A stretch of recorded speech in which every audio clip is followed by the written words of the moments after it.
আজকে দেখেন কওমি মাদ্রাসা ধ্বংস করার জন্য একটা চক্রান্ত চলতেছে। একদল বের হয়েছে, অমুকে দালাল তমুকে দালাল, যাত্রাবার হুজুরকে দালাল বলে, নাউজুবিল্লাহি মিন যালিক, অমুককে দালাল বলে। অথচ যারা দালাল বলে, যাদের অনুসরণ তারা করে, এরা ৩-৪ তারিখ কিন্তু আওয়ামী লীগের সাথে বৈঠক করছে। আজীব দালালের অবস্থা, আশ্চর্য দালালের অবস্থা। এত জাহেল মানুষ কিভাবে হয় আমি নিজেই বুঝি না।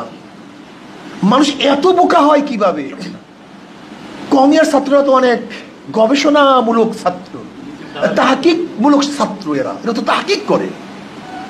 যারা ৩-৪ তারিখ, যাদের লিডাররা, ওনাদের আকাবেররা, ওনাদের বড় বড় মুরব্বীরা ৩-৪ তারিখ কার সাথে বৈঠক করছে? স্বরাষ্ট্রমন্ত্রীর সাথে একদিন, ধর্মমন্ত্রীর সাথে একদিন, 2 দিন বৈঠকে যারা বসলো, যারা সামনের কাতারে ছিল, এরা নাকি জুলাই বিপ্লবের বিশাল বিশাল যোদ্ধা হয়ে গেছে।